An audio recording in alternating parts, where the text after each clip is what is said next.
जगते नर नारी जन्मिले दिव्य रूप धरी आत्मार गति माता आगे कहिले तत्व अनुरागी ताहाकु मायारू धरी कपिल रूपे नर हरि अत्रि मागिले तांकु बर होइब आंभर कुमार कहती देबु निश्चय बर होइबु तुम्हार कुमार। तापरे भगवान कपिल रूप परे कपिल रूपे अवतार नेले।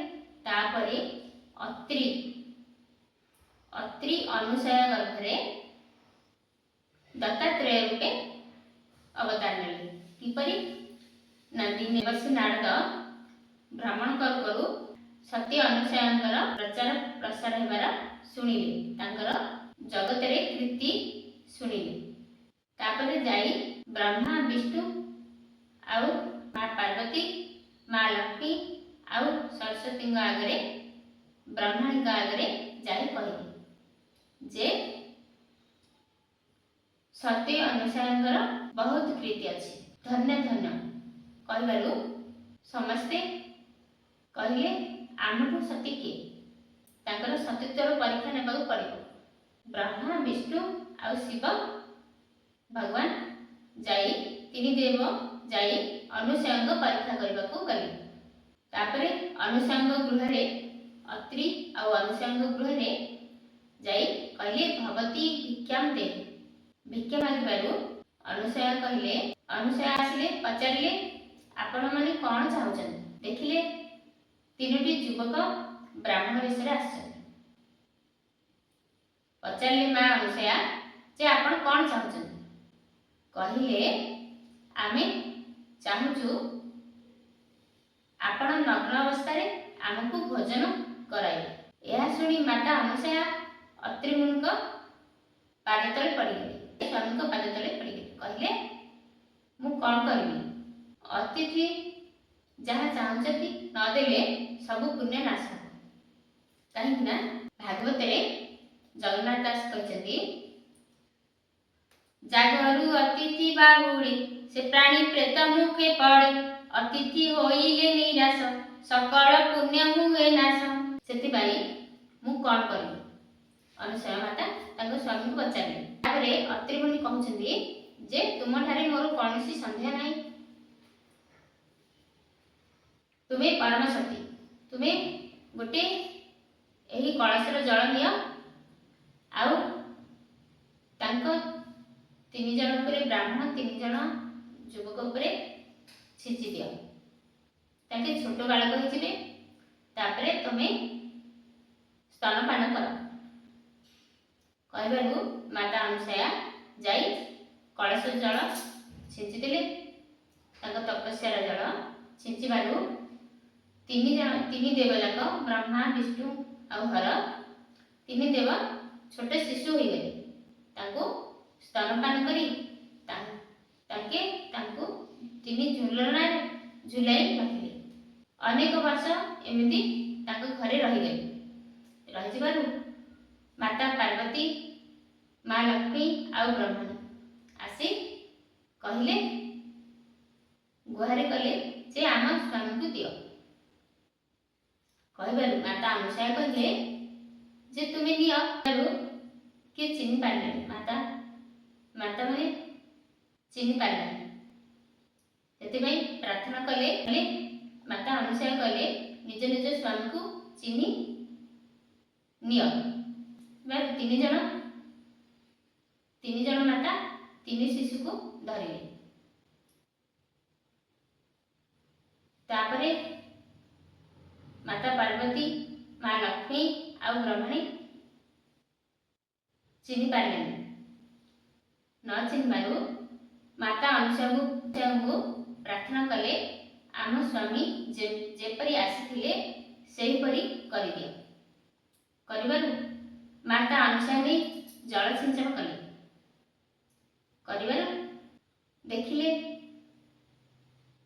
ब्रह्मा माता पार्वती को पाखरे आउ विष्णु माँ ब्रह्मण को पाखरे आउ ब्रह्मा माँ लक्ष्मी को पाखरे अच्छे लज्जित हो गए जे आम निज स्वामी को ନିଜେ ଚିହ୍ନି ପାରିଲେ। ଏଥିରେ ସତୀତ୍ୱର ପ୍ରମାଣ ହୋଇଗଲା ମା ଅନୁସୂୟାଙ୍କର। ସେଥିପାଇଁ ତିନି ଦେବ ବର ଯାଚିଲେ ମା ଅନୁସୂୟାଙ୍କୁ, କହିଲେ ଆମେ ତୁମର ପୁତ୍ର ହେବୁ, ବରଦାନ ମାଗ। ମାଗିବାରୁ ଦତ୍ତାତ୍ରେୟ ରୂପେ ଭଗବାନ ଦତ୍ତାତ୍ରେୟ ରୂପେ ମା ଅନୁସୂୟାଙ୍କ ଗର୍ଭରେ ଅବତାର ନେଲେ।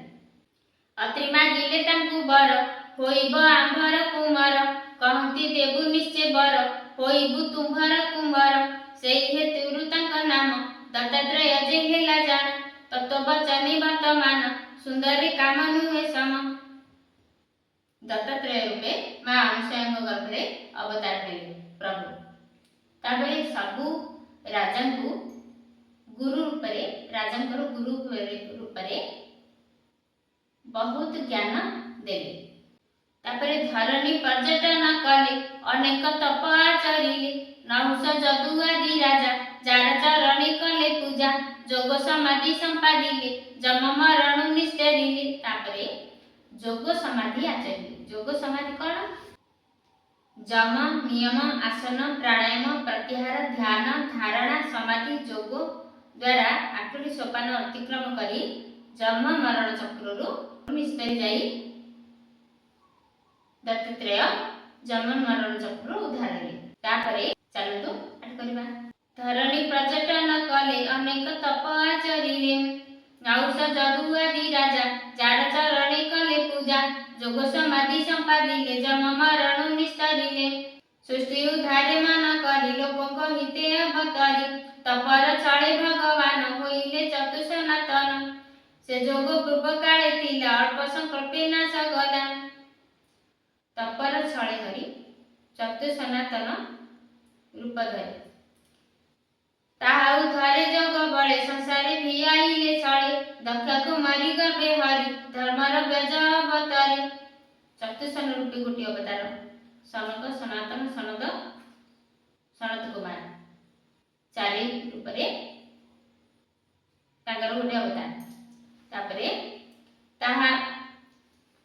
ତାପରେ ସେ ଯୋଗ ବଳେ ପୂର୍ବ କାଳେ ଥିଲା, ଅଳ୍ପ ସଂକଳ୍ପେ ନାଶ ଗଲା। ତାହା ଉଦ୍ଧାରେ ଯୋଗ ବଳେ, ସଂସାର ଭିଆଇଲେ ଛଳେ। ଦକ୍ଷ କୁମାରୀ ଗର୍ଭେ ହରି, ଧର୍ମର ବ୍ୟଜ ଅବତାରି। ସେ ଦକ୍ଷ କନ୍ୟା ମୂର୍ତ୍ତି ନାମ, ଦକ୍ଷ କନ୍ୟା ହେଉଛନ୍ତି ମୂର୍ତ୍ତି, ମୂର୍ତ୍ତି ନାମ ତାଙ୍କର ଥିଲା। ସର୍ବ ସୁନ୍ଦର ଗୁଣ ଧର୍ମ, ତାର ଉଦରେ ପୂର୍ବ କଳ୍ପେ, ଜନ୍ମିଲେ ନାରାୟଣ ରୂପେ। ନର ଶରୀର ହରି ନାମ, ସର୍ବ ସମ୍ପଦ ପୂର୍ବ ଧାମ। ନର ନାରାୟଣ ରୂପେ ବଦ୍ରୀନାଥରେ ତାଙ୍କର ଜଟା ଜୁଟ ଏତେ ତପସ୍ୟା କରିଛନ୍ତି, ତପମୂର୍ତ୍ତି ତାଙ୍କର ବଦ୍ରିକା ଧାମରେ ଦେଖିବାକୁ ମିଳେ। ମାନେ ଏଠାରେ ଭଗବାନ ଶିଖଉଛନ୍ତି ଯେ ତପ ବଳରେ ଏ ସଂସାରରୁ ଉଦ୍ଧାର ହେଇଯିବା। ତପସ୍ୟା କଣ? ଏ ମନୁଷ୍ୟ ଦେହରେ ତପର କଣ ଦରକାର ତାହା ଶିଖାଇଛନ୍ତି ନାରାୟଣ ରୂପରେ। ନିଶ୍ଚଳ ଯୋଗେ ତପ ଧ୍ୟାନେ, ବସିଲେ ବଦରିକା ସମେ। ଦିବସୁ ବେଶ ନାନା ରଙ୍ଗେ, ଆସି ମିଳିଲେ ତପ ଭଙ୍ଗେ। ତବ ତହିଁ ଉର୍ବଶୀ ରୂପ ଦେଖି, ଲାଜ ବୋଇଲେ ଅଧମୁଖୀ। କାହୁ କରିବେ ତପ ନାଶ, ବାହୁଡ଼ି ଅଇଲେ ନିରାଶ। କୋପ ନୟନେ ମୁନି ଜନ, କାମକୁ କରନ୍ତି ଦହନ। ଅର୍ଥାତ ଭଗବାନ ବଦ୍ରିକାନାଥରେ, ବଦ୍ରିଧାମରେ ଭଗବାନ ଶିଖାଇଛନ୍ତି ଆମମାନଙ୍କୁ ଯେ ତପ ବଳରେ ତପ କଣ ଦେଖାଇଛନ୍ତି। ବଦ୍ରିକାନାଥ ଭଗବାନ ତପ କରୁଥିବା ସମୟରେ ନରନାରାୟଣ ରୂପରେ ତପ ଏମିତି ତପ କଲେ ଯେ ଇନ୍ଦ୍ରଙ୍କର ଆସନ ଟଳିଲା। ଯେ ମୋର ଆସନ ନେଇଯିବ, ଇନ୍ଦ୍ରଙ୍କୁ ଡର ଲାଗିଲା। ସେଥିପାଇଁ ଇନ୍ଦ୍ର କଣ କଲେ? ଅପ୍ସରା ଗଣକୁ ପଠେଇଲେ ଭଗବାନଙ୍କ ପାଖକୁ, ବଦ୍ରିନାରାୟଣ ପାଖକୁ। ମାନେ ବଦ୍ରିନାରାୟଣ ଯୋଉ ଭଗବାନ ତପ କରୁଥିଲେ, ଦକ୍ଷ ପୁତ୍ରୀ ହେଉଛନ୍ତି ମୂର୍ତ୍ତି ନାମ। ତାଙ୍କ ପୁତ୍ର ରୂପେ ଜନ୍ମ ନେଇ ବଦ୍ରିକାନାଥରେ, ବଦ୍ରିକା ଧାମରେ ଭଗବାନ ନରନାରାୟଣ ରୂପରେ ତପ ଆଚରିଲେ। ତପ ମୂର୍ତ୍ତି ଦେଖିବାକୁ ମିଳେ। ଏତେ ତପ କଲେ ଭଗବାନ ଏ ସଂସାରକୁ ତପ କଣ ଶିଖାଇଲେ। ସେଠାରେ ତପ କରୁଥିବା ସମୟରେ ଇନ୍ଦ୍ର ଅପ୍ସରାମାନଙ୍କୁ ପଠାଇଲେ ଯେ ତପ ଭଙ୍ଗ କରିବା ପାଇଁ। ସେଠି ଭଗବାନ କ'ଣ କଲେ ନା ଯେ ତାଙ୍କ ଅଙ୍ଗରୁ ଉର୍ବଶୀ ନାମକ ଗୋଟେ ଅପ୍ସରାକୁ ସୃଷ୍ଟି କରି ଇନ୍ଦ୍ରଙ୍କ ପାଖକୁ ପଠାଇଦେଲେ। ଅପ୍ସରାମାନଙ୍କୁ କହିଲେ ତମ ରାଜା ଇନ୍ଦ୍ରଙ୍କୁ କହିଦେବ ମୁଁ ଆଉ ଗୋଟେ ଅପ୍ସରୀ ଦେଇଛି ବୋଲି। ଯେଉଁ ଅପ୍ସରାମାନେ ଆସିଥିଲେ ତପ ଭାଙ୍ଗିବା ପାଇଁ ଭଗବାନଙ୍କର, ସେମାନେ ଲାଜରେ ଝାଳ ପଡ଼ିଲେ। ଏତେ ସୁନ୍ଦର ଉର୍ବଶୀ, ଯେତେ ସୁନ୍ଦର ମାନେ ଅପ୍ସରାଙ୍କୁ ପଠାଇଥିଲେ, ତାଙ୍କୁ ଲକ୍ଷ ଗଣା ସୁନ୍ଦର ଗୋଟେ ଅପ୍ସରାକୁ ସୃଷ୍ଟି କରି ଭଗବାନ ଆଉଥରେ ଦେଇଦେଲେ ଇନ୍ଦ୍ରକୁ। ଦିବସ ବେଶ ନାନା ରଙ୍ଗେ ଆସି ମିଳିଲେ ତପ ଭଙ୍ଗେ, ତହିଁ ଉର୍ବଶୀ ରୂପ ଦେଖି ଲାଜେ ହୋଇଲେ ଅଧମୁଖୀ। ଭଗବାନ ଗୋଟେ ଉର୍ବଶୀ ସୃଷ୍ଟି କଲେ।